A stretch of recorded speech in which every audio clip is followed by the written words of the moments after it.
കലയ്ക്കായി കാത്തിരിക്കാം. ഇപ്പോൾ മാതൃരാജ്യത്തോടൊപ്പം thug life audio launch മാറ്റിവെക്കുന്നതായി Kamal Haasan. നമ്മുടെ രാജ്യത്തിന്റെ അതിർത്തിയിലെ സംഭവ വികാസങ്ങളും നിലവിലെ ജാഗ്രതയും കണക്കിലെടുത്ത് മെയ് 16 നടത്താൻ ആദ്യം നിശ്ചയിച്ചിരുന്ന തഗ് ലൈഫിന്റെ ഓഡിയോ ലോഞ്ച് പുനഃക്രമീകരിക്കാൻ തീരുമാനിച്ചതായി കമൽഹാസൻ പത്രക്കുറിപ്പിൽ അറിയിച്ചു. നമ്മുടെ സൈനികർ നമ്മുടെ മാതൃരാജ്യത്തിന്റെ പ്രതിരോധത്തിൽ അചഞ്ചലമായ ധൈര്യത്തോടെ മുൻനിരയിൽ ഉറച്ചു നിൽക്കുന്നതിനാൽ ഇത് ആഘോഷിക്കാനുള്ള സമയമല്ല, നിശബ്ദ ഐക്യദാർഢ്യത്തിനുള്ള സമയമാണെന്നും ഞാൻ വിശ്വസിക്കുന്നു. പുതിയ തീയതി പിന്നീട് കൂടുതൽ ഉചിതമായ സമയത്ത് പ്രഖ്യാപിക്കുമെന്നും കമൽഹാസൻ കൂട്ടിച്ചേർത്തു.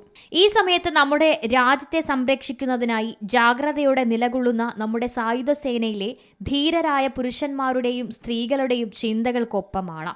പൗരൻ എന്ന നിലയിൽ സമന്വയത്തോടെയും ഐക്യദാർഢ്യത്തോടെയും പ്രതികരിക്കേണ്ടത് നമ്മുടെ കടമയാണ്. ആഘോഷം പ്രതിഫലനത്തിന് വഴിയൊരുക്കണമെന്നും കമൽഹാസൻ സൂചിപ്പിക്കുന്നു. ജൂൺ 5 തഗ് ലൈഫ് തിയേറ്ററുകളിൽ എത്തുന്നത്. Entertainment desk, C Malayalam news.